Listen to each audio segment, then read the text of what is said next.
Le bisoudrome. Le bisoudrome. Le bisoudrome. Le bisoudrome. Le bisoudrome. Vous écoutez le bisoudrome. Le bisoudrome. Le bisoudrome. Vous écoutez le bisoudrome.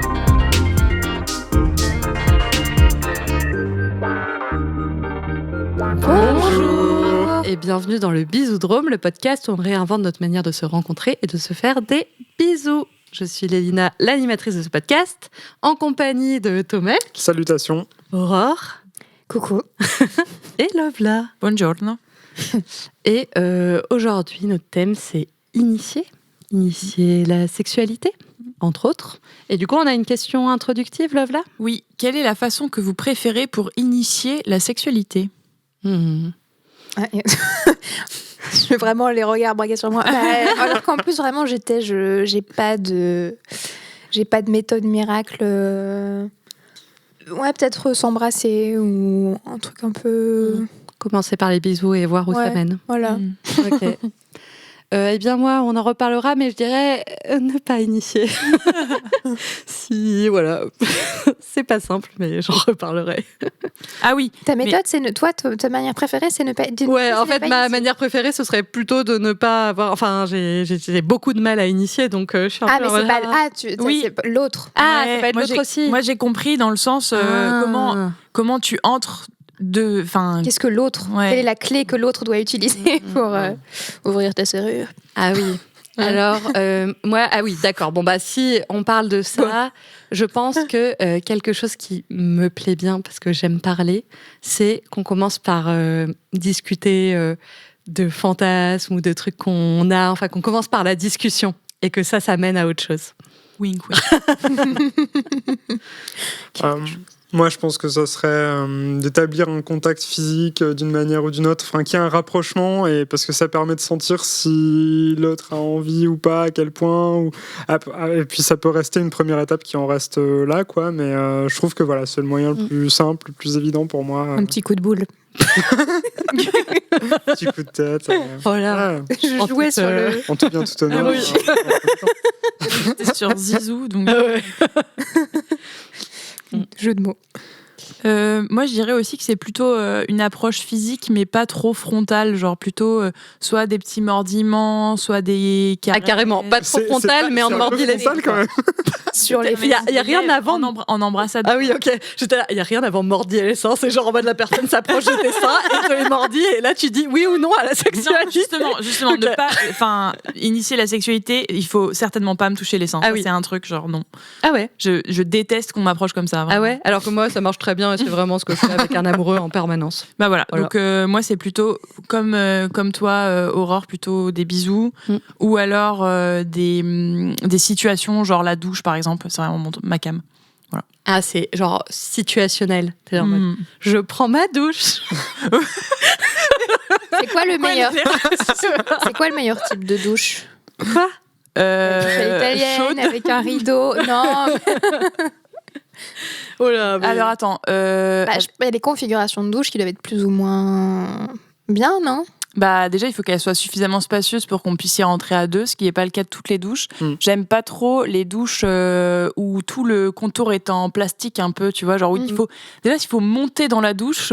Non. Enfin, tu vois, les douches qui sont un peu surélevées. Donc des douches à l'italienne, c'est pas mal. Douche à l'italienne, c'est pas mal, mais pas de rideau parce que le rideau, ça te colle à la peau, c'est infernal. J'aime bien qu'on s'est dit avant d'enregistrer qu'on voulait être plus efficace dans cet épisode. C'est très précis là. Les gens ont des travaux à faire. Des clés pour initier. La douche à l'italienne, c'est quand même le rêve. On est dans le BTP. Mais avec le pommeau d'en haut. Mais avec parce une que baie je veux pas vitrée. avoir d'eau. Mais avec une baie vitrée, enfin avec une baie, pas avec un rideau. Oui, avec une baie vitrée, oui. Ouais. Non, mais les douches à l'italienne où tu rentres dedans, hop, comme ça. Oui, et il faut un pommeau parce qu'il faut pouvoir orienter le pommeau à des endroits spécifiques. on sait, love là. Bon, très bien. Est-ce que tu veux introduire ce sujet?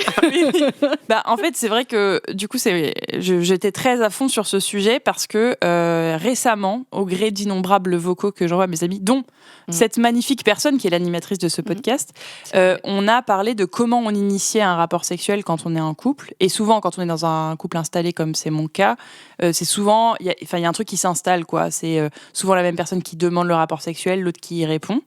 Et on en avait parlé dans l'épisode sur le désir. Il y a des personnes qui ont un désir spontané et d'autres plutôt un désir réactif. Donc souvent dans les couples hétérosexuels, même si c'est évidemment pas toujours le cas, etc., c'est souvent l'homme qui prend l'initiative du rapport. Donc ça peut être pour des raisons de normes sociales, comme l'homme doit affirmer son désir, ou pour des raisons physiologiques. Bon, moi je suis pas tout à fait d'accord avec cette raison-là, que les hommes auraient plus souvent envie, etc. Mais bon, voilà. Mais du coup, cet état de fait, il résonne particulièrement parce que quand on réfléchit aux dynamiques du couple, ça m'interroge, moi, sur la résonance que ça peut avoir en dehors de la sexualité, dans le sens où dans l'initiative sexuelle exclusive dans les couples installés, c'est les hommes qui la portent, et du coup c'est peut-être un peu les hommes qui ont le lead dans la relation, c'est-à-dire c'est eux qui prennent les décisions, qui installent quelque chose. Et du coup moi je me demande si c'est possible d'inverser la tendance quand on se rend compte que c'est comme ça et que peut-être c'est inconfortable pour un des deux partenaires. Et dans certains couples, les dynamiques d'initiation sexuelle exclusive, elle peut peser sur les épaules d'un seul partenaire, ou alors l'autre peut avoir du mal à demander de la sexualité parce que c'est pas la dynamique habituelle. Et du coup, comme les façons d'entrer en sexualité sont pas les mêmes pour tout le monde, ça peut être un peu maladroit. On peut aussi se dire je comprends pas exactement pourquoi à ce moment-là, comment on fait, là j'ai pas envie mais comment je peux le dire, etc. Et puis il y a aussi la dimension initiation. On parlait des sexualités adolescentes dans le précédent épisode, et dans Sex Education, qui est une série que je vous recommande si vous l'avez pas vue, qui est sur Netflix, il y a plusieurs personnages qui sont initiés à la sexualité ou à une certaine forme de sexualité par quelqu'un qui est plus expérimenté. Et du coup, moi, ça m'a posé aussi d'autres questions sur le fait que quand on initie quelqu'un à une sexualité qu'il ou elle ne connaît pas, à quel moment on est genre un guide bienveillant qui accompagne quelqu'un, et à quel moment c'est juste t'es dominant dans la relation. Et du coup, moi, je me posais un peu ces questions-là de l'initiation. Est-ce que c'est prendre le lead ? Est-ce que c'est forcément vécu comme quelque chose de positif ?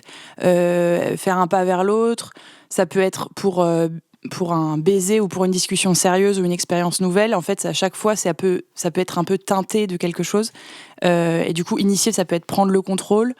Ou alors, est-ce qu'on peut partager les rôles, même quand ça fait très longtemps qu'on est dans une dynamique de couple et que c'est toujours comme ça que ça se passe et qu'on sait plus ou moins qui commence la sexualité.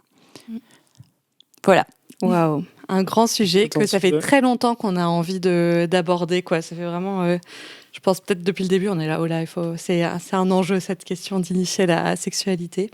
Et je me propose de commencer. Tu vas raconter ça,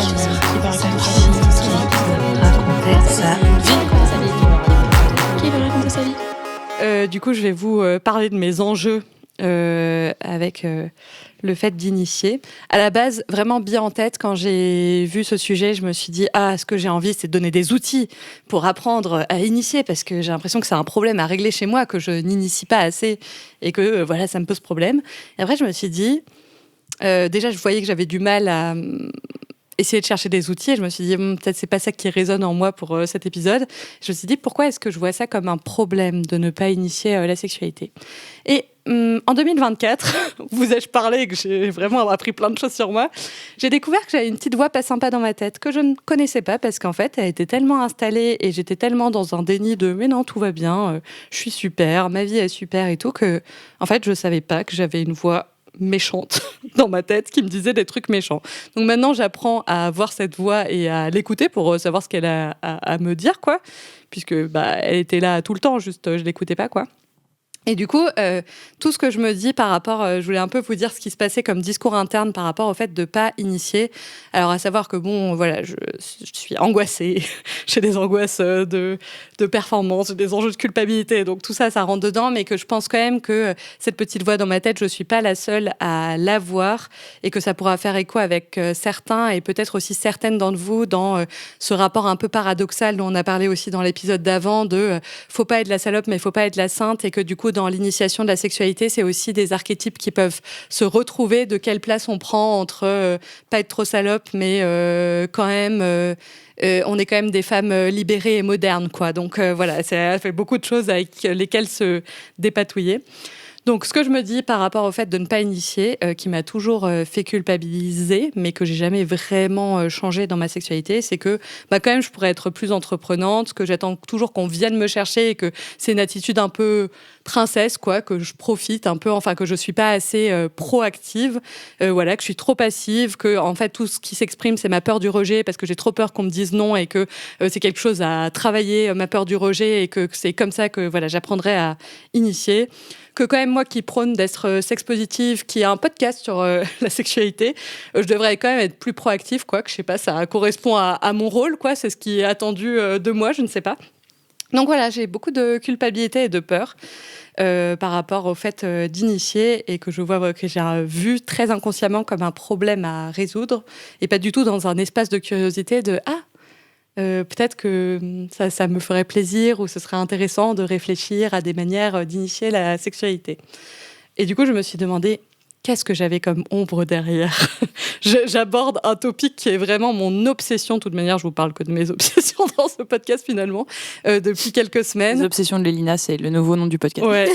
Et du coup, mon obsession du moment, maintenant que j'ai compris que j'avais une voix intérieure, nanani... Carl Jung. Ouais, c'est ça, c'est Carl Jung, c'est les ombres, c'est en gros... je vais pas vous faire un podcast là-dessus et je vous donnerai des ressources, mais le travail de l'ombre, c'est choisir de voir tout ce qui a été refoulé dans notre inconscient, parce qu'on s'est persuadé que c'était mal et que ça nous empêchait d'être aimés, et que ce qu'il faut, c'est être gentil, c'est être parfait, et que tout ce qui pourrait être pas gentil, pas parfait, pas lumineux, c'est quelque chose qu'il faut mettre de côté, ne pas le voir, et voilà, c'est très honteux, et moi c'est des grands monstres qu'il fallait pas que je voie en moi, quoi.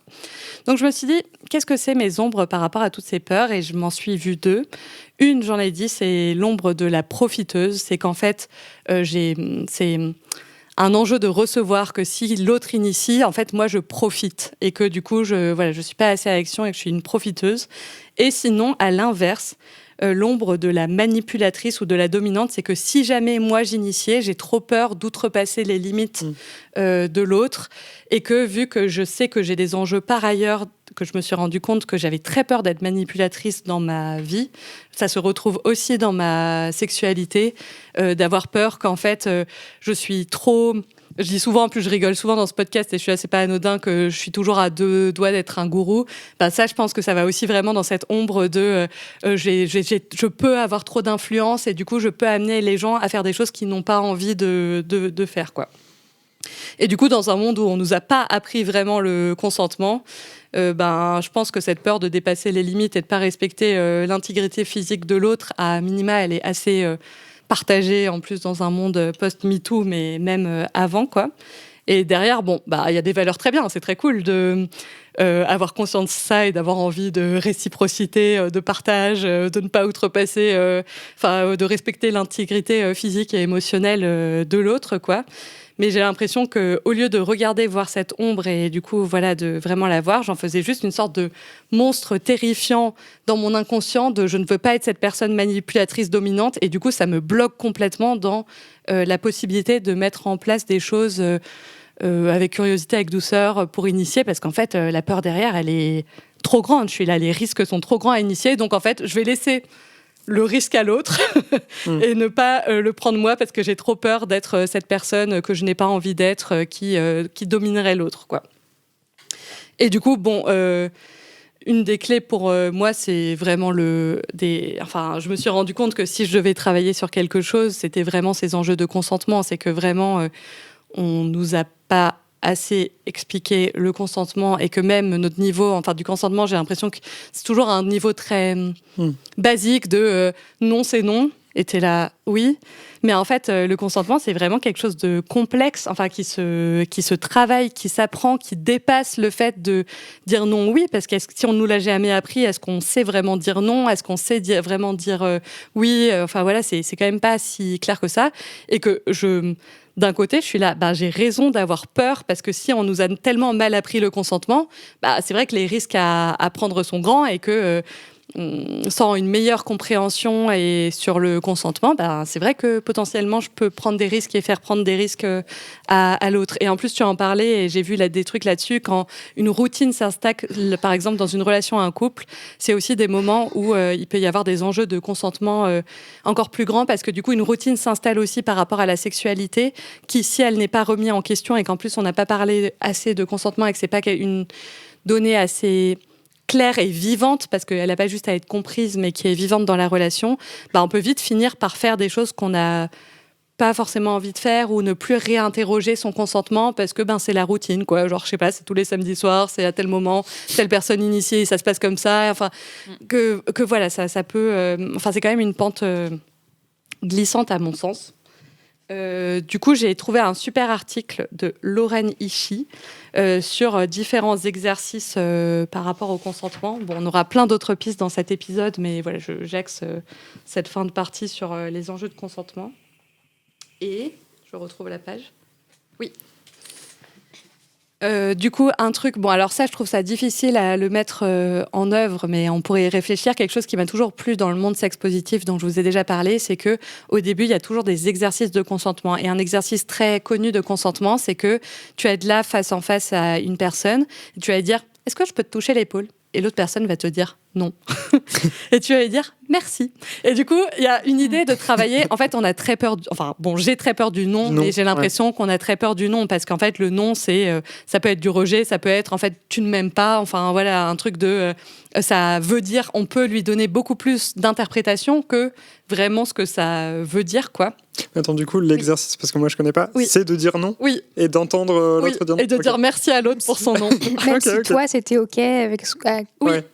D'ailleurs, c'est l'échauffement. D'une version dit non pour s'échauffer, quoi. Plus sécuritaire et moins dans un contexte partagé et tout. J'ai entendu un épisode d'un podcast que je vous mettrai sur une travailleuse du sexe qui disait qu'entre travailleurs du sexe, ils se donnaient cette règle de sécurité, que quand ils ont un client avec qui ils parlent, ils vont faire dire non à quelque chose pour voir comment le client répond au non, parce que du coup c'est un indicateur de sécurité. Genre, pour exemple, dire non à une pratique même s'ils la font, dire non à un premier rendez-vous, je sais pas quoi, pour voir si la personne se met en colère, réagit très mal ou non ou pas, et selon ça vont aussi c'est une sorte de porte de passage pour savoir si pour avoir un indicateur de sécurité, quoi.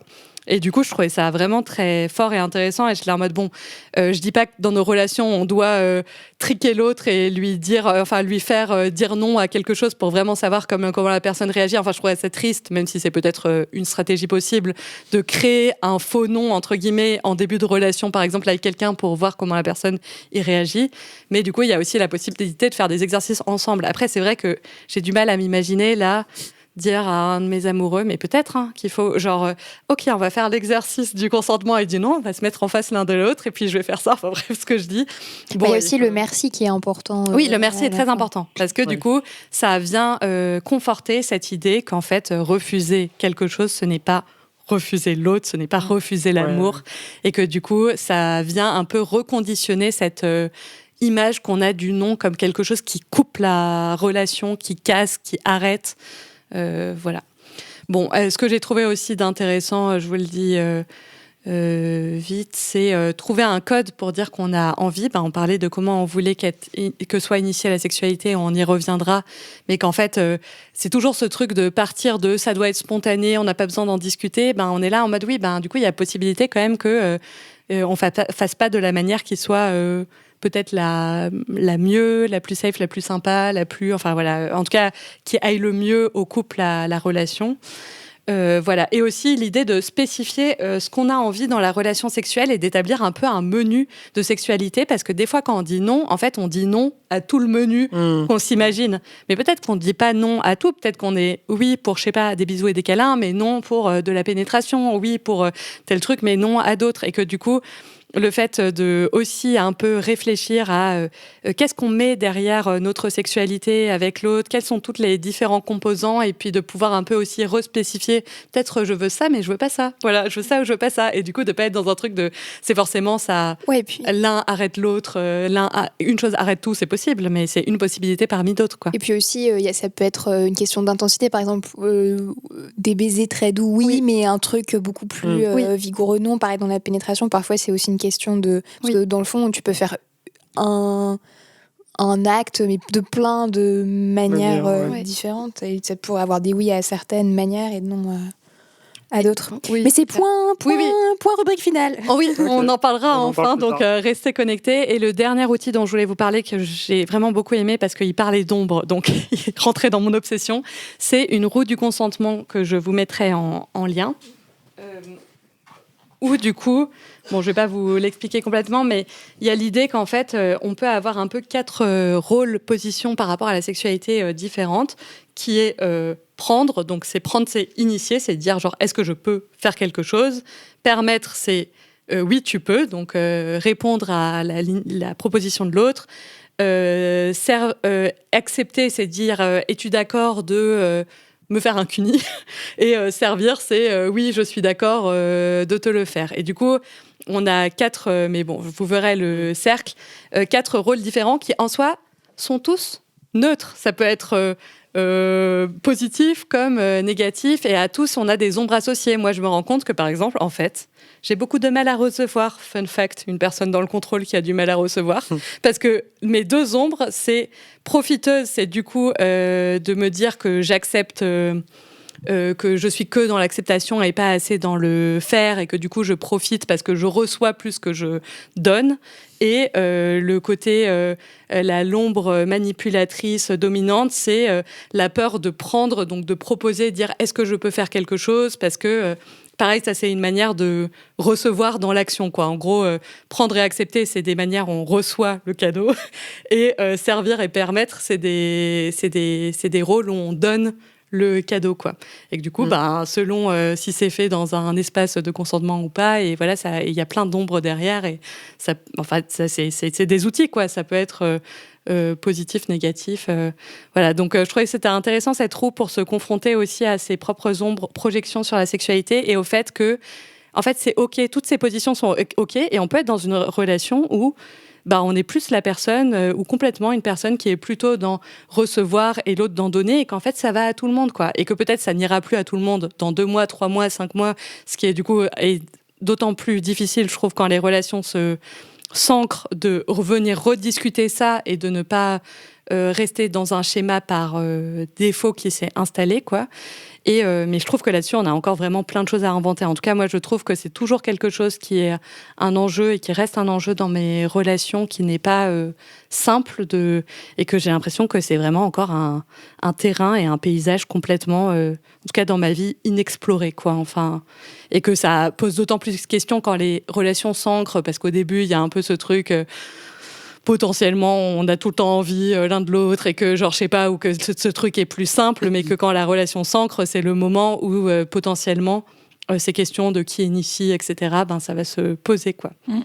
Et je trouve que par rapport au consentement, ce qui est aussi intéressant dans ce que tu dis, c'est que, moi, du coup, de mon expérience, souvent j'avais l'impression que j'étais pas assez initiatrice, et du coup j'ai eu aussi beaucoup ce truc de pourquoi j'initie pas, mais pour d'autres raisons, mais parce que j'étais trop dans ma tête ou quoi que ce soit. Et en fait, j'en ai parlé récemment avec mon copain, et je lui dis ouais, mais du coup ça te pèse pas, justement, en prévision de cette conversation, d'être toujours la personne qui initie? Et je lui dis mais comment ça se passe pour toi? Et il dit non, mais en fait moi j'initie quand je sais que quand tu m'as envoyé des signaux, quoi. En fait, il a dit des fois j'essaye, et du coup souvent on fait des trucs qui sont pas la sexualité comme on entend, genre pénétration classique, tout ça, et qui ça s'arrête parfois en plein milieu, ou juste on se fait juste des caresses pendant longtemps, ou voilà, ça peut prendre plein de formes différentes. Mais du coup, il m'a dit que par rapport au consentement, justement, lui, ce qui repère, c'est des signaux faibles, en gros, que moi je lui envoie de façon que j'ai l'impression que je lui envoie même pas, en fait, mais c'est subtil, et juste et c'est ça qui va faire que du coup il va initier, parce qu'il est en mode là c'est open, on y va. Et c'est ça qui fonctionne bien. Et en fait, je pense que c'est ça qui, moi, m'a permis de aussi me déculpabiliser, d'être là en mode, en fait, oui, moi, il y a des moments où je suis...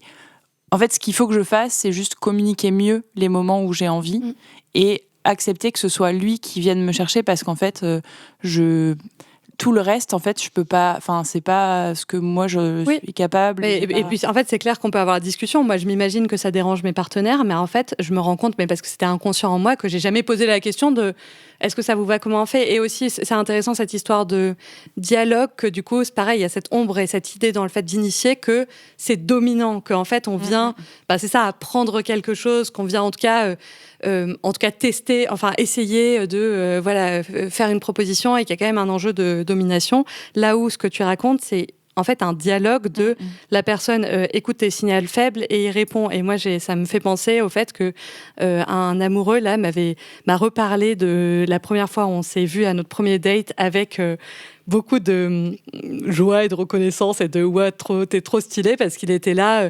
J'ai été impressionnée, j'ai adoré, ça m'a fait complètement, ça m'a hyper excitée le fait que à la fin de notre date tu dises on va chez moi quoi, et que j'ai dit ça très frontalement, je lui ai proposé très frontalement et je lui ai dit oui mais je te l'ai proposé parce que tous les signaux étaient là, parce qu'en fait c'était hyper clair, moi je me sentais hyper en sécurité dans mon initiation parce que lui m'avait donné tellement d'informations que j'étais là, et que même je me disais, je pense, même s'il dit non, je pense que cette attirance était si claire qu'il m'avait donné tellement d'informations que j'aurais été là en mode oui c'est peut-être pas ce soir parce que j'en sais rien, il travaille tôt demain ou quoi, mais en tout cas j'aurais pas pris et moi j'avais l'impression que ça avait été simple, que j'étais là mais évidemment, j'avais tout pour, mais en fait ce dialogue il s'est fait et ça fait que c'était pas une personne toute seule dans son coin qui de nulle part dit on va chez moi alors qu'il s'est rien passé, mais que c'était la conséquence de toute une discussion non-verbale et verbale entre nous. Ce que je voulais dire, c'est que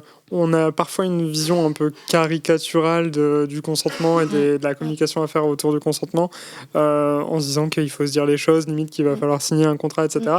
Alors qu'en réalité, c'est bien, et je pense qu'il faut continuer à le dire, qu'il faut communiquer verbalement, que c'est bien de pouvoir dire les choses et de se sentir autorisé à le dire, en positif comme en négatif. Mais qu'il y a aussi beaucoup de choses qui se font dans le non-verbal, et que je dirais même que c'est important de développer cette partie non-verbale, parce que savoir décrypter les messages non-verbaux que nous envoie l'autre, c'est faire vraiment encore plus attention à l'autre, quoi. Ne pas forcément avoir besoin qu'on te dise que non, là j'ai pas envie, parce qu'en fait tu dois déjà l'avoir senti avant, en fait. C'est toujours le contraire, quoi. C'est toujours ce côté de la réciprocité et de la discussion. Je trouve ça me fait hyper penser à nos sujets sur la séduction, par exemple, où pareil, dans la séduction on peut avoir cette image il y a une personne qui vient parler à l'autre de nulle part, genre on parle de 0 à 100, alors qu'en fait on peut avoir des briques, on peut avoir quelqu'un donne une petite information à l'autre, qui donne une petite information, ça monte, et en fait quand quelqu'un vient potentiellement dire hey, est-ce que tu es intéressé ? En fait, c'est la conséquence de plein de choses qui se sont passées avant. C'est valider en fait tout le dialogue. Est-ce que j'ai bien compris ce que j'ai compris là ? Oui, c'est ça. Et que après, la personne répond comme elle a envie de répondre, mais qu'on fait pas du 0-100, quoi. Que c'est pas juste de nulle part. On est là en mode. Tu veux qu'on et maintenant, ensemble ? On se séduit. Ouais, c'est ça. Du coup, on va passer à la partie de Tomel. Un avis sur tout. Surtout un avis. Un avis sur tout. Et moi, du coup, pour cet épisode, j'ai envie de performer mon genre et de vous parler en tant que représentant de la masculinité dans ce podcast. L'unique à l'heure actuelle. L'homme viril de ce podcast. Et j'ai envie de parler, du coup, de l'injonction faite aux hommes selon laquelle il nous revient d'initier, d'être à l'initiative, en tout cas dans les relations amoureuses et sexuelles. Comme dit l'adage, l'homme propose, la femme dispose. J'ai envie de vomir en disant ça. Mais ça peut paraître un peu suranné ou archaïque, mais c'est quelque chose qui est encore assez présent, et je pense que la discussion qu'on a déjà initiée là le montre aussi, parce que finalement vous avez envie de vous détacher de cet archétype féminin qui est dans la réception et pas dans l'initiative, et même Lénina, tu culpabilises de ne pas être plus dans l'initiative. Et en miroir, côté masculin, on peut avoir des enjeux un peu parallèles. Du coup, cette injonction selon laquelle il nous revient d'être à l'initiative, ça a créé quand même une certaine pression sociale imposée aux hommes, que j'ai pu ressentir moi dans différents contextes, à différents moments de ma vie, notamment, et ça fait le lien avec le premier épisode de la saison, pendant l'adolescence, quand il fallait initier les premières relations, qu'il y avait cette pression aussi aux premières relations, et ben je ressentais... Potentiellement, fallait pas montrer que tu savais pas. C'est ce truc de la norme. Il faut tout de suite savoir. Il faut tout de suite savoir, il faut tout de suite être prêt, et il faut tout de suite avoir gérer, tout vu, tout vécu, et voilà. Et gérer, c'est ça. Donc c'était clairement, je ressentais que c'était vraiment à moi de prendre ces initiatives pour aller sortir avec telle ou telle fille. Ce que je n'ai pas fait, ce que j'ai jamais en fait vraiment répondu à cette injonction, parce que j'attendais, je me mettais un petit peu dans des contextes d'eux, mais en fait il se passait jamais rien. Et finalement j'étais un mauvais homme, parce que je répondais pas à cette injonction, et en fait en face personne ne prenait l'initiative pour moi, parce que les rôles étaient assez genrés finalement dans les relations, dans les schémas que j'ai rencontrés. Et que ça s'est pas fait dans l'autre sens non plus, quoi. Et même pas eu de petits signes non-verbaux ? Je pense que si, des signes non-verbaux, oui, mais je les interprétais pas du tout, et en tout cas j'étais pas assez pour que trop ça te timide, donne, pas assez confiant, etc., pour prendre l'initiative moi-même. Et après, voilà, forcément, on grandit, on prend confiance dans d'autres pans de notre personnalité, et on finit par accepter de prendre un petit risque. Et donc, finalement, il y a des choses qui se passent, même si finalement, j'ai jamais été un grand initiateur, quoi. Il y a eu beaucoup, même pendant les périodes où j'étais sur les applications de rencontres, où j'avais des dates, donc ça veut dire qu'à un moment il y avait une initiative qui était prise d'organiser un rendez-vous. Et souvent ça s'est fini sur rien, parce que je faisais pas le second pas dans la relation, et qu'en face la personne le faisait pas pour moi non plus, quoi. C'est pour ça que cet amoureux, il trouvait ça, qu'il mettait ça en avant, que j'avais fait ce grand pas à la fin, parce que c'était quand même, ça a l'air pas d'être son expérience la plus classique, alors même que j'avais l'impression qu'il m'avait du coup mis plein de trucs sur le chemin pour que je le fasse, mais ça restait quelque chose, j'ai l'impression, d'étonnant, quoi. De pas si classique que ça, quoi. Et en tant qu'homme, maintenant rétrospectivement, je me dis que y avait un risque, surtout à cette période de fin d'adolescence, début d'âge adulte, où j'étais pas encore éveillé sur les questions féministes, sur le consentement. C'est vrai que j'étais pas très éveillé là-dessus, même si j'avais quand même un système de valeurs, je pense, qui faisait que j'avais pas envie de faire de mal à l'autre, et que j'étais quand même attentif à l'autre, mais j'avais pas non plus cette conscience là des choses. Je pense que cette timidité, ça m'a empêché de faire peut-être des dingueries, ou des trucs, en tout cas, qui n'étaient pas corrects. Oui, à défaut d'avoir une éducation au consentement, juste vu que tu étais un homme un peu doux et un peu timide, t'as eu... ça t'a servi là-dedans. C'est peut-être un peu caricatural de dire ça, mais ouais, je pense qu'il y a un peu de ça. Ouais. Parce que je pense que c'est quand on est un homme et qu'on a besoin justement d'être à l'initiative, ça peut être difficile quand on n'est pas conscientisé sur ces questions, de ne pas confondre prise d'initiative et intrusion, en fait, et d'aller trop loin. En fait, il est difficile en fait à fixer cette limite. La limite de la violence, elle peut être un petit peu plus simple à voir, encore que il y a des violences qui ne sont pas très palpables, quoi. Des violences psychologiques, etc., de manipulation, de faire à l'autre quelque chose que l'autre personne n'a pas envie, parce qu'on est très intrusif et que l'autre n'ose pas dire non. Voilà, ça c'est toute la zone grise. Toute la zone grise, je pense que... Il y a des mecs qui se rendent absolument pas compte, même d'avoir violé. Ouais. Mais des fois, c'est pareil, cette question un peu de zone grise, mais parce que peut-être que pour toi, il y a un geste qui on te ferait à toi, tu trouverais ça pas spécial. Ça aurait pas le même impact sur. Pour toi, ça te semble pas énorme, donc le faire sur l'autre, tu te projettes pas dans le fait que ça puisse être. Oui, t'es un peu là en mode, si c'est pour moi, c'est ok, pour l'autre, c'est ok, quoi. Et vu qu'on n'en discute pas, voilà. Et il y a tant pis, quoi. Il y a des structures mentales et des schémas en fait qu'on avait en tête, en tout cas que j'avais en tête à l'époque, parce que c'était quelque chose de très répandu et qui était aussi vendu par la pop culture. C'est par exemple le concept de friendzone. Où en fait, quand t'es un homme, et ben en fait, il faut pas être trop gentil, il faut pas être le bon copain parce que sinon tu tombes dans la friendzone. Et après, il y a tout un tas de techniques pour sortir de la friendzone, mais c'est très difficile. Et en fait, finalement, les techniques pour sortir de la friendzone, c'est de faire des trucs un peu sortis de nulle part, des trucs un peu intrusifs qui sont pas du tout dans la dynamique de la relation. Les petites briques, on fait plus de Lego. Ou là, j'ai envie de dire, ça passe ou ça casse, mais si ça casse, ça peut faire mal parce que tu peux faire des choses que l'autre a pas envie que tu fasses, quoi. Ou tu peux faire des choses un peu intrusives ou voire violentes, quoi. Donc voilà, c'était retour à l'adolescence avec ces schémas-là en tête. Et là maintenant, retour à l'époque actuelle, donc après MeToo et quand même des avancées d'un certain nombre d'idées féministes dans la société. Et on a quand même pris conscience de l'importance du consentement, de la nécessité que les deux personnes qui sont impliquées ou plus dans une relation aient envie d'y être et ressentent du plaisir et soient acteurs à leur manière dans la relation. Et qu'il fallait sortir de ce schéma à sens unique d'hommes initiateurs, acteurs et de femmes réceptrices disponibles. Et ben en fait, il y a des nouvelles résistances on est dans un nouveau contexte où finalement on est dans une forme de modernité où les hommes doivent toujours être initiateurs parce qu'on a été socialisés comme ça, on a grandi comme ça, et on n'est pas encore passé à une nouvelle phase de la société dans laquelle on serait égaux hommes et femmes vis-à-vis de cette norme-là. Et pour autant, on a une nouvelle contrainte sur les hommes qui est de pas être des violeurs comme avant, de pas être violents et de pas s'en foutre du consentement et vraiment de faire attention à ça. Donc finalement, il y a les deux injonctions qui s'appliquent aux hommes. Et je pense qu'il ne faut pas négliger la difficulté que ça représente.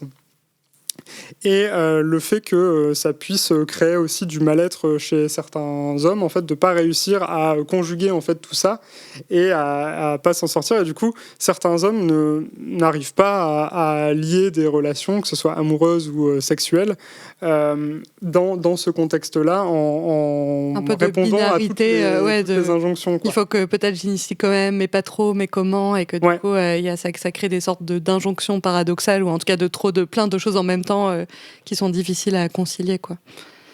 Et de ce fait, il y a des réponses qui se créent un peu anti-féministes, des contre-mouvements que j'ai dont j'ai pu regarder beaucoup de contenu récemment. Tes obsessions à toi. C'est mon obsession à moi, c'est les vidéos de débunkage, de vidéos de de masculinistes et autres.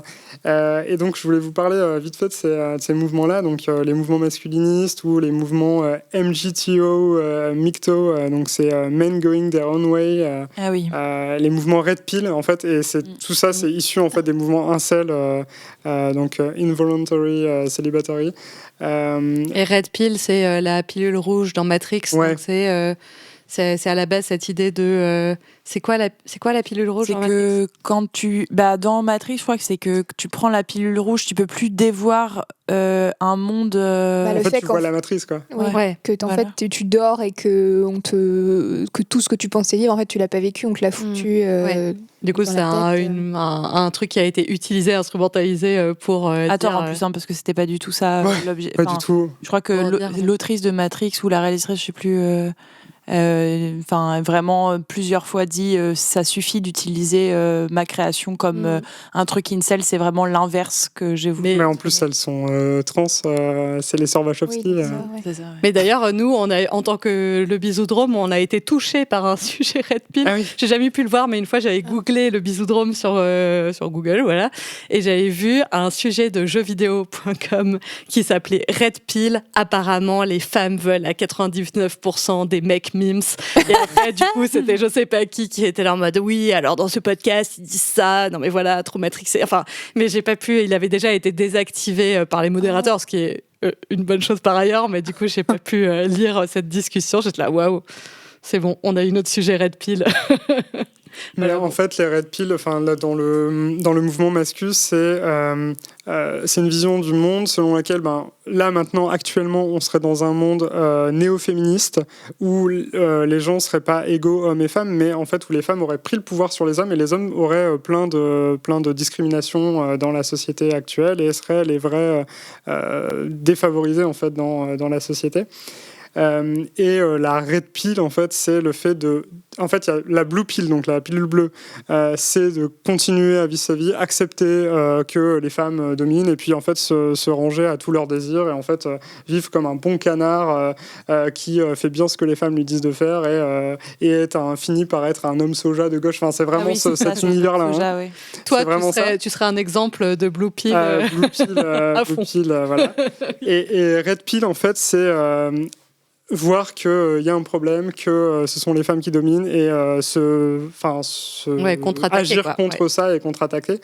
Et donc là, ça peut mener à des choses de diverses natures. Hein. Il y a les mouvements, les communautés incel qui se transforment en pick-up artistes. Ce qu'on appelle les pick-up artistes, en fait, c'est les gens qui vont apprendre à draguer, qui vont aller à Châtelet, à Paris, en groupe et pour essayer de parler à des meufs et de choper des numéros et qui vont s'entraîner comme ça pour devenir des mâles alpha, des vrais hommes virils et reprendre le pouvoir dans la relation de domination avec les femmes. Avec une autre vision de se réapproprier le nom, parce que c'est un mode, je vais créer du rejet, comme ça devenir hermétique au rejet et devenir plus fort. C'est pas en mode je te remercie pour ton nom et on va pas entrer en connexion avec la personne, c'est développer des stratégies pour devenir un expert et être, en fait, c'est une vision très mécanique des relations et qui va te mener à déjouer toutes les stratégies des femmes pour être le mec qui va réussir à tout contrôler.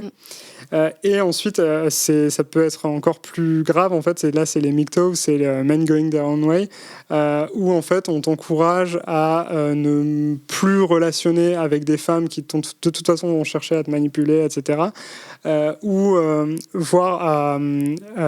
alors à les considérer uniquement comme des objets sexuels, mais pour répondre à tes besoins à toi. Et en fait, toi, on va t'encourager à développer ton business, à te développer personnellement, à aller à la salle et en fait à devenir un vrai homme, limite qui ne parle plus qu'à des hommes qui considère les femmes au minimum. Faut que ta vie soit un bechdel au plus bas. Ouais, c'est ça. Ouais. Oui. Vraiment le minimum du minimum. Et en parallèle, il y a aussi d'autres mouvements comme les mouvements des tradwives, les femmes traditionnelles, qui se développent notamment aux États-Unis. J'ai vu des documentaires sur tout ça. Hein, je pourrais vous les mettre en référence récemment. Qui sont du coup des mouvements avec beaucoup de femmes, mais aussi des hommes, hein, puisque souvent ça va être des couples avec des rôles très traditionnels, en fait, avec l'idée de revenir au vrai rôle d'hommes et de femmes d'il y a 50, 60 ans, mais en fait un peu même fantasmé, parce que est-ce qu'ils ont vraiment existé de cette manière-là à cette époque, je sais pas. Mais en tout cas, voilà, l'idée que les femmes en fait vont répondre aux besoins de ces hommes et leur faciliter la vie, parce que dans le monde actuel moderne, c'est trop dur de devoir initier des relations avec toutes les contraintes qu'on met à ces pauvres hommes, et que du coup, il faut que la femme soit juste comme elle était avant. À la simplicité. Parce que c'était plus simple, et là, la modernité crée trop de souffrance. Et en même temps, quand même, je pense qu'il ne faut pas sous-estimer le mal-être de personnes qui n'arrivent pas à créer de relations affectives parce qu'elles sont perdues dans dans ce marasme-là. Et justement, moi, je pense qu'une fois qu'on a dit tout ça, l'idée, c'est quand même de réussir à recréer des scripts amoureux et sexuels qui soient différents de ce qu'on connaît et qui nous mettent pas dans ces impasses en fait de solutions totalement désastreuses qui font que on va même plus relationner ensemble, on croit plus en l'amour du tout, quoi, dans ce genre de relation. En miroir, parce que du coup, côté femme, là, je me dis, il faudrait quand même que j'initie, parce que c'est bon, je suis une meuf féministe du 21e siècle et que je vais pas laisser à l'homme d'initier, et du coup ça me met dans des stress, et de l'autre côté, comme si on portait les deux injonctions des deux côtés, mais à un moment donné où du coup on est un peu perdu, quoi. Et puis si un peu entre deux mondes. Si la personne n'est pas initiée, c'est qu'en fait elle n'est pas intéressée, donc je vais pas initier, donc en fait l'autre il se dit qu'elle n'initie pas, donc et donc je pense que ça ouvre très bien sur ta rubrique Aurore, sur Les je sais plus. portes. Alors, je sais plus. Alors, Les même moi-même, je sais plus si 5, c'est les 5 portes ou les 5. Non, je pense que les 5 langages. Les Enfin, en tout cas, sur le les 5 langage, langages sexuels. Pour sexuel. initier la sexualité. Parce que, il y a des. Moi, j'ai pas de solution miracle en fait face à ça. Si ce n'est que de mieux communiquer et de mieux être connecté déjà soi-même à ce qu'on veut, ce qui nous fait envie et de pouvoir le communiquer à l'autre. Moi, je pense que c'est déjà pas mal. Parce que, en réfléchissant, je pensais à Bumble, qui est une appli de rencontre où c'est les femmes qui doivent faire le premier pas. Finalement, c'est pas terrible comme solution. Enfin, ça reste pas grand chose. Oui. C'est un peu minimaliste, quoi. Ouais.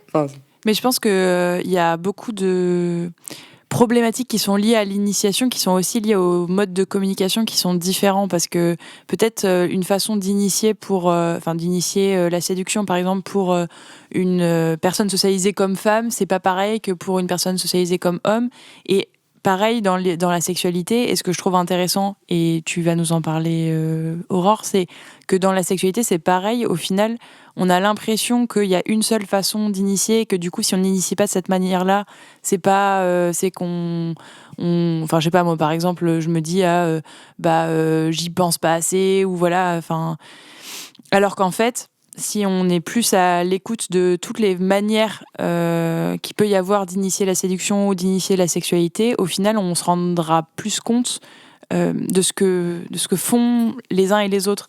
Et je pense que dans la vision très traditionnelle des masculinistes, il y a un peu ce truc de la séduction, ça doit se passer comme on approche quelqu'un et c'est très cadré. C'est limite un combat, quoi. Ouais. Alors que la séduction, ça peut être plein d'autres manières, et je pense que c'est ce que tu disais, Lélina, il y a cette histoire de briques. Je pense à ce truc de boîte de nuit. Alors moi, je suis très pas du tout capable de capter les signaux. On en avait déjà parlé de séduction, mais il y a ce truc en boîte de nuit, c'est genre d'abord un regard et ensuite tu regardes. Moi, j'adorais ça marchait très bien pour moi, qui ai l'impression que je ne sais pas initier et j'en ai déjà parlé de ce moment de boîte de nuit que j'ai eu célibataire où je faisais ce truc d'eye contact, mais de l'autre côté de la salle, et du coup on se regardait un peu, voilà, et puis on se rapprochait, et le truc il pouvait mettre 1 heure. Alors là, vraiment, on est dans la construction de la séduction. Alors là, vraiment, c'est vraiment un dialogue très progressif qui arrive jusqu'à potentiellement un bisou, mais alors là, on a pris le temps, quoi. Enfin, c'est clair qu'il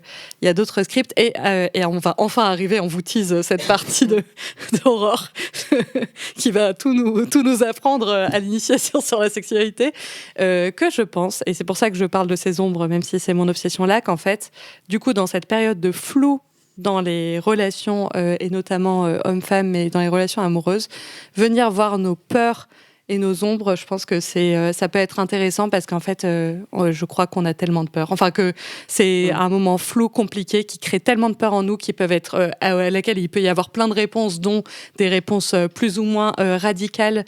Et d'ailleurs, des deux côtés, on peut aussi avoir la réponse de meufs qui sont là en mode, en fait, je vais relationner, je suis bi, mais je vais relationner qu'avec des meufs parce que les mecs me font trop peur, je vais être qu'avec des meufs parce qu'en fait, j'ai trop peur des hommes, et qu'en fait, on a peur des autres, on a peur de nous, du coup on a peur de, si on devient la femme qui initie, de devenir ce que les hommes ont été potentiellement avec nous, et de devenir ce monstre qu'on s'imaginerait pouvoir être, et que, en fait, j'ai l'impression, en tout cas pour moi, que ça apporte une brique supplémentaire, parce que avoir des outils, c'est cool, mais et dans ce podcast, j'ai l'impression que j'ai souvent donné des outils ou réfléchi à des outils et tout, mais qu'à un moment donné, si moi, j'ai l'impression que ça a changé quelque chose de faire ce travail d'introspection et de voir ces peurs, parce que tant que je les voyais pas, je pense que ce que je mettais en place, peut-être c'était pas pérenne, ou je les mettais pas en place, parce que derrière, il y avait de telles choses qui se jouaient, qui en fait prenaient toute la place, quoi. Enfin voilà, après c'est une expérience personnelle, mais il y a peut-être un truc que je voulais rajouter et que j'ai pas dit, c'est que dans ces solutions qui sont des fausses solutions masculinistes, etc., antiféministes, il y a souvent une vision très stéréotypée de l'homme et de la femme, avec l'homme qui va être soit un alpha, soit un bêta, soit un sigma, enfin bref, c'est des trucs très, en plus inspirés de l'éthologie, mais de manière complètement même une éthologie nulle, pourrie, quoi. Enfin, ouais, une éthologie toute pourrie. toute pourrie. Et Et en fait, on a une vision très stéréotypée de l'homme, la femme, qui est comme ci, qui est comme ça, qui doit agir comme ça, être un vrai homme, c'est ci, ça. Et en fait, la solution, enfin, une des clés peut-être, c'est de diversifier les figures d'hommes ou de diversifier les figures de femmes, diversifier en fait les manières de diversifier les d'être un homme ou d'être une femme, pour pouvoir ensuite diversifier les scripts et les schémas amoureux. Et je pense du coup aux relations homosexuelles. Enfin là, du coup, ça rentre pas du tout dans ce cadre-là. Je pense que les masculinistes n'ont pas trop envie d'y penser. Mais par exemple, pour 2 femmes ou 2 hommes, ça se passe différemment. Et il y a plein de manières. Il y a toute une catégorisation même parfois qui peut faire rire ou être un peu artificielle dans les milieux homosexuels entre tel type de mec, tel type de mec, tel type de mec, qui vont avoir des rôles eux-mêmes différents dans la sphère homosexuelle, mais qui du coup vont avoir des rôles, des rôles et des attitudes différentes, et pour autant en étant tous des hommes, quoi, ou toutes des femmes. Même si il y a plein de choses qui peuvent se rejouer. J'avais vu une vidéo, j'en ai pas parlé, mais du coup je vais en parler qui m'avait beaucoup intéressée, aussi fait réfléchir sur ce truc de pas initié, qui était une vidéo d'une sexologue états-unienne, je crois, qui parlait du sexe queer et du sexe entre femmes et tout, enfin voilà.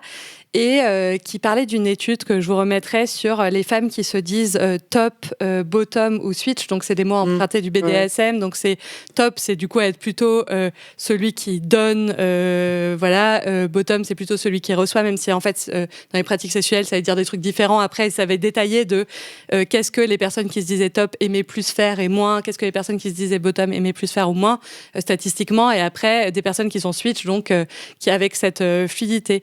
Et elle disait que empiriquement et de l'étude et de ses expériences, ça a été là. Je crois qu'il y a pas mal de personnes switch qui en fait sont pas switch, mais que être switch, pareil, ça répond à une certaine norme ou peur de se dire ah non mais on va sortir de ces oui c'est ça, on va sortir de ces rôles genrés de on est plus top, on est bottom, on est entre meufs, donc en fait il y a plus d'hommes, il y a plus de femmes, donc on est dans une fluidité absolue, pareil, une sorte d'idéal, et du coup de jouer cette idée qu'on est dans une fluidité absolue. Et en fait je sais pas, elle disait ce que c'était les tops et les bottoms et qu'est-ce que ces personnes aimaient plus statistiquement comme pratique. Et c'était par exemple les bottoms, ils aiment vraiment plus être doigtés que doigtés, par exemple. Mais par contre, c'est moins clair le truc de statistiquement, ils aiment autant recevoir que donner de la sexualité orale, par exemple. Enfin, parce que des fois, on se dit recevoir c'est tel truc, donner c'est tel truc, mais c'est pas si clair que ça. Et clair. En fait, en écoutant ça, j'étais là, mais en fait, je suis très bottom, quoi. Enfin, c'est une réalité. J'ai le droit, en fait, de peut-être vouloir être plus doigté que je doite. Enfin, je veux dire, il y a pas de problème a priori à ça. J'ai pas besoin de répondre à un idéal de on va sortir de ces schémas, et du coup sortir de ces schémas, ça veut dire être dans une fluidité absolue, ça veut dire qu'on doit forcément initier, ça veut dire qu'on doit forcément faire telle ou telle pratique qui sont plus des pratiques de donner que de recevoir. En fait, ça nous empêche pas d'avoir notre singularité, quelles que soient les raisons de celle-ci. En tout cas, je sais pas, j'ai trouvé ça un peu libérateur d'être là en mode, mais en fait, je peux être bottom, et que même dans une relation homosexuelle avec une femme, je pense que ça ne changerait pas complètement, en fait, que je crois que, voilà, ça se rejouerait un peu, quoi. Donc, voilà. Donc, comment initier la sexualité, Aurore, qui a été un peu notre grand témoin qui parle en conclusion de cet épisode. Le message de Santé publique France. Alors, je veux quand même, pas recadrer, mais redire, je pense que ce dont je vais parler, ça ne va pas résoudre tous les problèmes dont on a parlé. C'était pour l'engagement, là. Parce que j'ai l'impression qu'on a aussi pas mal parlé, surtout toi, Tom, pas surtout toi, mais pas mal aussi avec le sujet un peu plutôt de la drague, ou comment entrer j'ai l'impression, entrer en relation plutôt que vraiment entrer en sexualité. Oui, c'est vrai. Et là, je parle plutôt quand même vraiment le cul. Le cul. Allons-y. Mais et plutôt, j'ai l'impression que c'est un espèce d'outil. Donc c'est ce livre sur lequel je pompe, parce que oui, vraiment je reprends tout. Mais je voulais pas faire une blague dégueu. Mais j'avais pas compris. Mais ça m'est voilà. Non, ça vient. Oh là, on a perdu Aurore. Les 5 langages sexuels de Margot Fritulozia, dont j'ai déjà évoqué. C'est le livre auquel tu te réfères pour cette partie. Oui, mais en même temps, on dit bon, allez, bref. Alors, Ok. donc je pense que ça s'adresse, c'est un outil qui s'adresse plutôt à des gens qui sont un couple ou des gens qui ont des rapports sexuels souvent avec La même personne. La même personne, c'est un outil pour parler et pour se comprendre soi et parler à l'autre de comment on voit la sexualité, essayer que ça se passe mieux ou mieux se comprendre l'un et l'autre. De façon plus fluide, quoi. Plus fluide, ou juste se dire ah d'accord, toi tu fais ça comme ça, parce que je trouvais que ça répondait les problèmes, je trouve, auxquels ça permet d'apporter une solution. C'est plutôt par exemple le côté de frustration de mais pourquoi il fait ça, pourquoi est-ce qu'il me fout les mains sur les seins pour me dire qu'il veut qu'on fasse l'amour alors qu'en fait moi ça me plaît pas du tout, il est taré. J'exagère, hein, mais des fois vraiment j'ai l'impression qu'on peut vraiment dire mais pourquoi, enfin c'est fou qu'il fasse ça, ça me paraît vraiment évident que c'est pas comme ça qu'il faudrait faire, alors qu'en fait voilà par exemple ce genre de problème là où c'est un truc une croyance que je pouvais avoir pendant longtemps, ce côté on n'est pas compatible sexuellement, on n'a pas envie des mêmes choses, on n'a pas les mêmes rythmes ou les mêmes gestes, on n'est pas compatible en fait, ça marche pas, alors qu'en fait c'est peut-être pas la bonne façon de voir le problème et que peut-être on peut dépasser cette pensée qu'en fait on n'est pas compatible. Donc ce livre il parle des 5 langages sexuels. Donc, en fait, la sexualité, pour Margot Fried-Filosia, il faut un peu l'imaginer comme une maison. Donc, pour rentrer dans cette maison de la sexualité, il faut franchir une porte. Cette porte, c'est un peu vraiment le déclencheur principal ou le besoin principal qui doit être satisfait pour qu'on soit réceptif à l'intimité sexuelle. Et donc, ce concept de langage porte d'entrée de la sexualité, ça nous aide à nous ouvrir à l'intimité. Et une porte, ça peut aussi en cacher une autre. Donc, on peut avoir plusieurs portes à franchir pour plusieurs besoins à remplir pour arriver dans la chambre. Et donc, souvent... sur le bureau. ou dans la cuisine. Alors, le langage porte d'entrée, c'est surtout aussi celui qui permet de répondre à un besoin principal, souvent de sécurité. En fait, souvent, c'est parce qu'on a besoin de se protéger de quelque chose et avoir une manière bien particulière d'entrer dans la sexualité, c'est souvent en réponse à une peur ou voilà, une crainte. Ça répond à un besoin de sécurité. Et donc cette porte d'entrée, elle n'est pas là par hasard, elle n'est pas là pour nous embêter, pour embêter l'autre ou pour nous rendre la vie dure. C'est juste que ça répond à un besoin et donc le comprendre, ça peut permettre de mieux expliquer pourquoi on est comme ça avec son partenaire et pourquoi l'autre aussi est comme ça. Enfin, fonctionne comme ça. Donc les 5, alors c'est pas, pour moi, je pense pas que ce soit, faut pas prendre ça comme c'est vraiment la science, la sexualité, c'est pas, oui. Je pense que c'est vraiment un outil dans lequel un outil, une manière de mettre des mots et de se comprendre. Donc il y a le langage mental, le langage sensuel, le langage émotionnel, le langage physique et le langage énergétique. Oh. Donc après, je vous demander quel est votre langage, quelle est votre porte d'entrée dans la sexualité. En vrai, moi, tu peux l'analyser par rapport à ce qu'on a dit au début. Je peux vous faire un petit détail des langages si vous voulez. Oui. Sauf si tu veux déjà parier sur un. Non, mais moi je connais la théorie parce que du coup tu as écouté le fameux podcast avec Fabrice Midal et pour le coup c'est vrai que je trouve que cet outil il est quand même assez j'ai l'impression que je vous le vends il est hyper utile parce qu'en fait moi il m'a permis de comprendre aussi qu'il y avait quelque chose que quand je me sentais bloquée dans la sexualité, c'est pas vraiment que j'étais bloquée vraiment, mais que mon besoin était pas rempli, quoi. Et que du coup, c'est pas que j'ai pas envie, c'est juste que les conditions sont pas réunies. Et qu'en fait, si les conditions sont réunies, évidemment que j'ai envie, quoi. Donc, en fait, ça semble, c'est un livre assez court, ça se lit très bien, mais je trouve que c'est vraiment un livre qui peut te faire oui, vraiment. Et donc parle-nous de ces langages d'initiation. Ouais. Alors le langage mental, donc c'est vraiment ce qui va permettre de créer un cadre sécurisant. On a besoin d'exprimer ses désirs vraiment oralement, ses besoins, ses limites, et c'est ça qui vous permet de vraiment profiter et d'avoir confiance. Donc c'est aussi par exemple, quelqu'un qui aime jouer avec les mots, les idées, les images, les fantasmes, ça vous fait du bien, c'est ça qui vous excite et qui va vous permettre d'intensifier l'expérience. Donc c'est vraiment ce qui permet de créer un cadre et ce qui est aussi quelque chose qui vous permet d'interroger votre désir. Donc voilà, toujours les limites, vraiment dans la communication verbale. Et un peu ce que moi j'ai dit dans ma manière favorite d'initier, quoi. On commence par discuter de nos fantasmes et tout, et puis après peut-être que on va dans la chambre. Mais par contre, ça peut induire en erreur quand c'est très enfermé, quand ça nous enferme dans nos croyances, des conditionnements, des injonctions, des vécus traumatiques, ou quand il est... Ah oui, et aussi en fait, surtout tous ces langages... ils sont tous importants pour avoir vraiment une sexualité épanouie. Il faut qu'on puisse accéder à tous ces langages et jouer avec. Donc, si on est déconnecté, enfin, si ce langage mental est déconnecté des autres langages, il y a vraiment un déséquilibre. Donc, les dimensions clés de ce langage, c'est vraiment le contrôle et le lâcher prise, se parler, interroger, tourner autour du pot. Ensuite, le langage sensuel. Donc, c'est vraiment les sens, la sensualité, voilà. Donc, c'est vraiment porter son attention à ses ressentis. Et voilà, donc ça vous permet de profiter d'une infinie palette sensorielle, exaltante et enivrante. Donc, et du coup, qu'est-ce que ça veut dire ça serait potentiellement, par exemple, un premier contact physique où c'est accepté dans la relation que, genre, ça c'est ok, comme c'est le langage de ça peut être une manière ou non d'initier, quoi. Ouais, vas-y. Non, la sensualité, je crois que ce qu'elle disait, c'est que c'est des choses qui animent tes sens sans que ce soit physique directement. Sans que ce soit du toucher directement. Donc genre tu prends un bain parfumé, prends une douche et après donc toi quoi, c'est ça. Oui, ok. Après tu te dis c'est bon.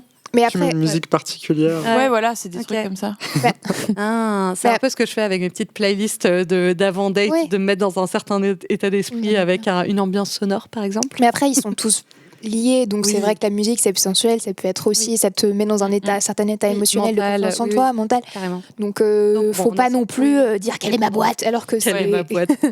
donc c'est vraiment porter attention aux sensations, le plaisir, l'ambiance, l'exploration et au niveau de stimulation optimale, donc c'est je vais en reparler un petit peu à la fin de cet autre enjeu qu'il peut y avoir avec ces trucs-là autour des stimulations trop fortes ou trop ou qu'il peut y avoir faibles. Aussi du trop et du pas assez. Une sensation comme ça. Souvent, par exemple, le langage, les gens qui ont un langage port d'entrée peut-être émotionnel ou énergétique, c'est peut-être que des stimulations tout de suite très fortes, ça peut être trop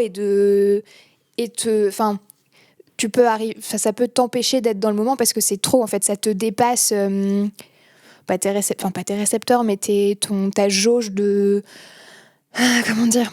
Genre, c'est pas équilibré, mais pour ça, il faudrait nous expliquer les autres portes. Quelle est la porte émotionnelle ? Quelle est la porte énergétique ? Raconte-nous. Oui, donc je continue. Alors, mon langage émotionnel, donc c'est vraiment vos émotions qui vous servent de boussole intérieure, qui vous guident. Donc, c'est pouvoir vivre toutes vos émotions pleinement, de façon libre. Donc, ça vous ouvre la porte à la beauté de l'intimité. L'émotion vous ouvre la porte de la beauté de l'intimité. Donc, vraiment, le lien qui vous lie à l'autre, la profondeur de ce lien, c'est vraiment ça qui donne sens pour vous à votre expérience de sexualité. Donc, ça passe par écouter ses émotions, vraiment l'intimité, parler de l'intimité, de ce qui nous lie à l'autre. Voilà, la rencontre. Ensuite, le langage physique, donc là, c'est celui qui va être le plus représenté dans la culture et de façon pas tout à fait adaptée. Donc le langage physique, c'est plutôt l'action, le mouvement, le plaisir vraiment physique. Donc être ancré dans votre pleine puissance sexuelle, favorise l'expression corporelle la plus naturelle et spontanée. Donc il y a un côté un peu, dev perso. Donc laissez s'exprimer pleinement votre animal intérieur. Ça vous apporte excitation, jeu, spontanéité. Vous aimez beaucoup explorer le corps de votre partenaire et le vôtre. Voilà. Et ensuite, le dernier est celui qui est peut-être c'est pas le moins naturel, mais celui dont on parle peut-être le moins. Donc plutôt l'énergie, le langage énergétique. Donc c'est sentir l'énergie sexuelle circuler en soi et vraiment c'est genre faire des exercices du tantra quoi, un petit peu. Okay. Donc vraiment une dimension un peu transcendantale et spirituelle que tout le monde peut avoir. Elle dit vraiment la spiritualité, c'est pas la religion, c'est vraiment un sens de sentir faire partie d'un truc un peu plus grand que soi. Voilà, spiritualité, intuition, énergie sexuelle. Et donc, elle insiste sur le fait qu'on ressent vraiment de la plénitude lorsque tous ces langages s'expriment ensemble et fonctionnent en harmonie. Et c'est là que notre sexualité, elle devient vraiment pleinement nourrissante, quand on peut aller un peu dans tous ces recoins-là.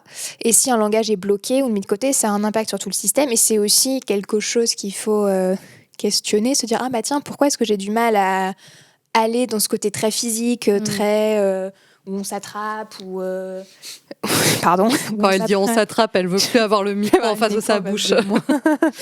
Oui. Ouais. Bah, ça me fait penser à un truc rien à voir, mais et aussi de pas être relié à une des choses où je me disais, moi, dans ma spiritualité, que j'aimerais mettre plus d'émotions. Je suis une personne, j'ai pleuré dans l'épisode d'avant, et je me disais, mais je pleure jamais quand je suis genre à l'église ou quoi. Je me disais, c'est bizarre d'être bloquée sur...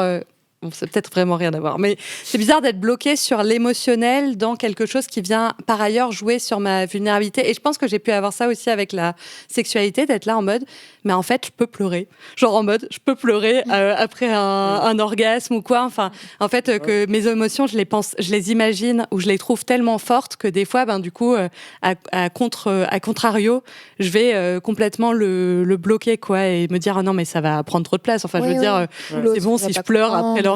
Enfin, je veux dire, mais c'est quand même too much. Et que, du coup, je pense que, et là, j'essaye de me le réapproprier, que en fait ça bloque quelque chose dans cette expérience de la sexualité, qu'en fait mon hypersensibilité elle est là partout, et je pense que je suis la plus alignée et heureuse si je l'intègre dans toutes les parties de ma vie, quoi. Donc et c'est intéressant parce que cette histoire d'émotionnel, moi j'avais jamais réfléchi au fait qu'on pouvait être que l'émotionnel pouvait être un langage d'entrée, quoi, dans la sexualité. Et quand j'en ai parlé à mon copain de cette théorie et de ce que ça me faisait de réfléchir à tout ça, on a eu une longue conversation à ce sujet. Et en fait, du coup, cette conversation m'a donné envie de sexualité, parce qu'il y avait ce truc de... Tu te sentais comprise. Je me suis sentie comprise, et du coup, il y avait cette histoire de connexion.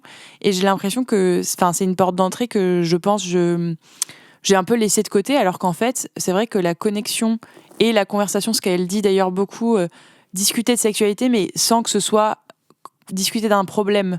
C'est discuter de sexualité et de ce qu'on aime et de ce que, voilà, que ce soit léger. Et du coup, ça, c'est une porte d'entrée hyper accessible, en fait. Oui. Et donc aussi le problème qu'elle relève, je suis mon fil, même si ça, sinon je me perds, que le problème, donc, c'est que souvent les messages véhiculés sur la sexualité, ils tendent vraiment à mettre en avant que juste ce langage physique, par exemple dans les conseils sexos, comment faire une fellation incroyable, beaucoup de trucs comme ça, alors que c'est pas forcément là où est le problème. Et surtout que c'est vraiment une version un peu déconnectée et mécanique, et donc appauvrie de ce langage physique où c'est vraiment dans la performance et des gestes vraiment appliqués. On n'est que sur le côté geste et pas sur tous ces autres langages de est-ce qu'on est spirituellement là, et émotionnellement là, et sensoriellement là. Surtout, oui, c'est ça, c'est un peu une recette de cuisine, alors qu'elle, quand on regarde le contenu qu'elle peut faire parce qu'elle fait pas mal de vidéos sur YouTube, c'est un truc que j'aime beaucoup. C'est pareil, quand je l'ai entendu parler de sexualité un peu comme ça, je me disais, c'est intéressant. Juste, elle disait, oui, juste se dire, qu'est-ce que tu as envie de faire ? Ça semble assez con, mais c'est vrai que quand, au début, quand tu es jeune, tu dis, comment on fait une fellation ? Tu regardes, tu suivre une recette. Alors qu'en fait, peut-être que juste, si on te dit, en fait, tu peux faire tu peux laisser, peut-être que tu vas avoir envie de faire des choses naturellement, et c'est peut-être... c'est déjà c'est ça en fait qui fait que ça va être bien pour toi et la personne avec qui tu partages ça, et pas tellement quel geste que tu as vu dans telle vidéo. On avait pu déjà en parler, et je trouve ça intéressant. Là, la sexologue dont je parlais dans la vidéo, elle par exemple, elle disait par exemple de se relier à tes sens. Donc c'est une de ces portes de est-ce que ça fait du bien à ton doigt, à tes doigts ou à tes mains ou quoi, quand tu fais quelque chose à l'autre. Le fait de aussi, pas juste être dans, j'essaye de donner, je fais cette technique et cette machin et ce truc de, je sais pas, toucher l'autre. Mais phase numéro 2, je passe. Oui, c'est ça. Mais de se dire, est-ce que ça fait du bien à tes doigts ? Et j'étais là, c'est intéressant ce truc de, t'y penses pas, t'es dans là en mode, je donne, je fais, j'en sais rien, ou ça te donne peut-être le côté physique, d'excitation, il y a peut-être des choses qui sont plus faciles à projeter, ou en tout cas qui sont plus dans nos cultures conception, mais est-ce que ça fait du bien à mes doigts ? Est-ce que, je sais pas, sensoriellement, j'en sais rien, qu'est-ce qui se passe ? D'être relié à plus de trucs. Je trouve ça intéressant dans comment ça peut enrichir l'expérience de la sexualité. Et pour le coup, ça permet de créer de nouveaux scripts, comme on le disait, parce que il y a une part d'impro, quoi. Ah oui, même vraiment plus avoir ça. T'es plus à suivre, j'ai tel schéma, je vais en choisir un, deux, trois et l'appliquer. Ouais. Et t'es un peu plus dans la découverte et du coup dans la relation plus avec l'autre, quoi. Enfin, c'est vraiment un moment. Le moment qui se passe là maintenant.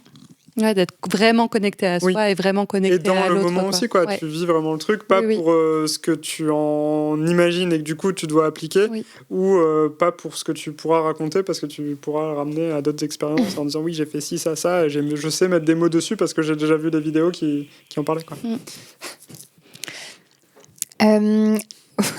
Alors, si vous voulez, donc, si pour l'instant vous avez toujours pas trop d'idées sur quel langage vous ouvre la porte à la sexualité, alors peut-être que vous êtes, je pense qu'on n'est pas obligé de dire je dois vraiment en avoir qu'un et je sais pas lequel c'est, peut-être que vous arrivez à être assez équilibré dans tout ça et à naviguer dans tout ça, mais peut-être qu'il y a vraiment un truc qui coince effectivement, il faut vraiment vous sentir vraiment rassuré sur le lien qui vous unit avec votre partenaire avant c'est vraiment en sexualité. En tout cas, moi, ça me donne trop envie de lire ce livre. Hein. Oui, en plus, il se lit très vite. Alors, elle donne beaucoup d'exemples de couples où vraiment tu te projettes très bien dans les situations que les gens peuvent vivre. Donc, il est chouette à lire.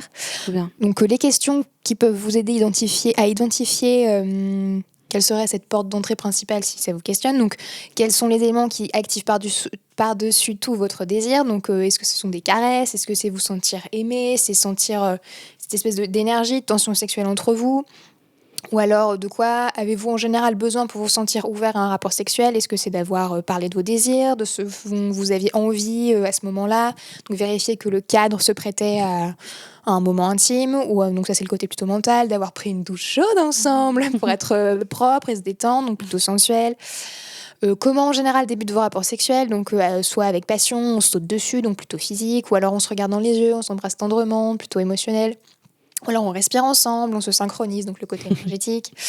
Moi vraiment, faire une méditation avec mon ex, ça me donne envie de ken. Peut-être qu'il faut essayer. Moi, ça me donne envie. Je me dis, parce qu'il y a quand même avoir la cohérence cardiaque, ça me mouille. Ça n'existe pas pour rien, mais je pense 5 minutes de cohérence cardiaque avant. C'est un exercice de respiration qui détend. Et puis elle fait beaucoup, pareil, si vous aimez. Je veux pas me moquer des gens alors que moi j'ai clairement dit que j'aimais bien prendre des douches. Ça se trouve c'est ridicule pour d'autres.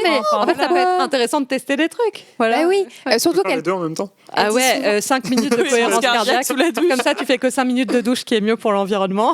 Il y a quelques vidéos qu'elle fait de méditation. Alors je sais plus comment on appelle ça, pas méditation érotique, mais autour de la sexualité, où vraiment elle invite à se reconnecter aux sensations dans ton sexe. Donc vraiment, finalement, faire un truc comme ça, ça peut ne pas être anodin et t'éveiller. Je pense que ça t'éveille à d'autres choses. Donc c'est ça aussi dont elle parle beaucoup dans le livre et que moi-même j'ai pu ressentir en ayant des expériences avec.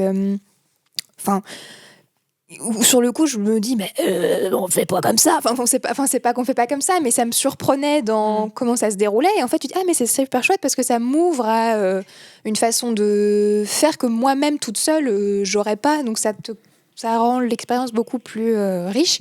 Donc sortir un peu de c'est comme ça qu'on fait, parce qu'en fait, alors qu'en réalité, c'est juste tes habitudes à toi et ce qui te rassure toi. Et qu'en fait, ça peut se dire qu'il y a vraiment beaucoup, beaucoup de richesse dans toutes les possibilités que nous offre la vie. C'est sympa qu'est la sexualité. Oui. On en a envie. Est-ce que... Ah oui, et donc vite, le dernier truc sur le seuil de perception, parce que je trouve que c'était vraiment intéressant. Oui. Alors, l'autre, c'est parce que c'est un autre truc qui me fait faire d'accord, c'est chouette. C'est l'idée que, alors c'est apparemment caricature quelqu'un de très physique, donc vraiment qui t'agrippe, qui a besoin d'un rythme assez intense. Et toi, qui est peut-être beaucoup plus dans la sensualité, un truc beaucoup plus lent, des baisers sur tout le corps, peut-être que l'autre, il va se dire putain, qu'est-ce qu'elle me fait chier à m'embrasser pendant 15 minutes le poignet. Et respirer ensemble et faire une méditation. J'ai envie de sexualité aussi bestiale. Et l'autre qui se dit c'est chiant, moi j'ai envie de. En fait, dans les deux cas, tu te dis ça me semble naturel, mais donc souvent c'est aussi le. J'aimerais bien voir quand même cette relation. C'est personnel. Respirons ensemble. Moi j'ai envie de t'agripper. Je pense que ça peut être très bien bien s'ils arrivent tous les deux à rentrer dans. Et c'est peut-être qu'ils seront plus équilibrés. Ouais, et pas 5 minutes et puis après, je te baise.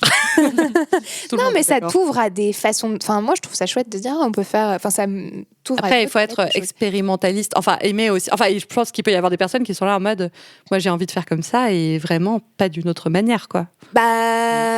En tout cas, il faut l'accueillir parce que même si on peut se dire c'est cool d'enrichir sa pratique sexuelle et tout, on est à un moment donné avec la manière dont on a envie de faire les choses et pareil, si ça redevient un truc de performance de se dire oh là là, faudrait que je vive ma sexualité de ces 10 manières différentes et que t'es là en mode oui mais en fait moi j'ai juste envie de sensorialité à un moment donné c'est l'envie du moment quoi. Oui non mais c'est toute une palette de nuances voilà mais donc et évidemment avec le consentement de tout le temps. Toutes les parties impliquées. Donc cette histoire de seuil de perception qui peut être liée en partie à la génétique, mais vraiment en grande partie à notre histoire, nos habitudes, nos croyances. Là, vous pouvez vraiment pas me mettre en 1,2, je pense, à nos croyances, à l'environnement dans lequel nous avons baigné. Donc on a différentes sensibilités à différentes sensations, stimulations selon le contexte et l'attention qu'on porte à nos sensations, le moment, nos habitudes, notre niveau de fatigue, voilà, et plein d'autres paramètres. Donc on peut en fait apprendre à agrandir cette fenêtre de tolérance, d'acceptation, donc apprendre à apprécier des stimulations moins intenses ou l'élever en apprenant à rester présent durant des sensations intenses. Voilà, moi ça a été un truc qui me fait faire « Ah !» donc c'est pour ça que j'avais envie de vous le dire, pour les 2-3 personnes qui auraient aussi un « Ah !» Mais qu'est-ce que ça veut dire en fait, au fond ? Pareil, sur le seuil de perception, ça m'a pu m'arriver de me dire là c'est trop fort, là c'est pas possible et que l'autre personne n'a pas du tout l'air et même un peu, pas frustrée mais comprend pas en fait parce que l'autre personne a peut-être l'habitude de faire comme ça et que ça n'a jamais posé problème. Donc toi tu te dis bah merde j'ai un problème et l'autre se dit bah merde il y a un problème. Enfin ça marche pas. Alors qu'en fait quand sur le coup tu dis bah ça marche pas, ça peut pas marcher entre nous, on n'a pas les mêmes la même manière de faire, c'est foutu. Alors qu'en fait, non, peut-être que toi, tu peux apprendre à aller là-dedans et plus progressivement, et l'autre, peut-être, peut apprendre aussi à prendre du plaisir à des choses plus lentes. Oui, ce qui est bien, c'est la variation aussi. Quoi. Moi, je me dis, dans ma vie sexuelle, il n'y a pas une fois où c'est une intensité pareille. Enfin, il y a des moments où ça va être beaucoup plus doux, amoureux, calme, et d'autres où c'est plus genre bestial, tu vois. Mais c'est comme des jeux de société. Après, on peut beaucoup aimer faire du Times Bomb et puis à un moment donné, on veut bien faire des échecs. Il y a des moments où les échecs, c'est chiant, quoi. Il y a des moments où t'aimes pas la pénétration et d'autres où tu veux que ça, quoi. Ah oui, bien sûr, mais là, c'était, dans ma situation, j'étais pas du tout habituée. Personne était, donc c'est un peu. C'était plus pour abonder dans ton sens, dans le sens où en fait, on peut en effet. Avoir une variété d'intensité différentes, même au sein d'une même relation. C'est cool, quoi. Mais si tu sais pas que tu peux faire autrement ou que ça peut être bien autrement, des fois c'est... Chacun est dans son script qu'il joue. Très bien. Bon, c'est tout. Mais du coup, vous pouvez faire le test... Il y a un test. Il y a un test en accès libre. En accès libre, oui, où vous pouvez savoir quelles sont nos portes, quels sont nos langages. Et ensuite, demander à votre partenaire de le faire et ensuite en parler. Ouais, j'espère que ce podcast crée plein de discussions. Et d'ailleurs, comme ça, je conclue cet épisode. N'hésitez pas, si vous trouvez que ce podcast est une super manière d'ouvrir toutes ces discussions, de l'envoyer peut-être à une partenaire parce que écouter ce podcast et l'envoyer ou l'écouter ensemble, c'est aussi une manière de se poser toutes ces questions. Et on le sait, puisqu'on nous en a déjà fait le retour que c'était une utilisation de ce podcast. Et d'ailleurs, franchement, en ce moment, je suis trop heureuse parce que j'ai des copines qui sont là en mode je l'envoie ce podcast à mon nouveau date, quasi en mode c'est un test, le podcast du Bisoudrome, de savoir comment la personne y réagit, les discussions que ça ouvre. Enfin, c'est une manière d'ouvrir la discussion et franchement, je trouve que c'est une super idée. C'est pas juste pour faire la promotion de ce podcast. C'est une super idée, voilà. Envoyez-le à vos dates, à vos matchs Bumble, Tinder, OkCupid ou autres. N'hésitez pas. Et voilà. Et puis du coup, vous pouvez nous parler, nous dire si vous l'avez envoyé à quelqu'un, qu'est-ce que ça a fait comme discussion et tout sur Instagram. Il sera dans la barre d'infos du Bisoudrome, sur nos Insta personnels, à Lovela et à moi, Lélina, aussi si vous voulez. Nous faire des petits commentaires sur Spotify, sur YouTube, par ailleurs, c'est possible aussi. Et voilà. Et du coup, d'ici la prochaine fois, des bisous.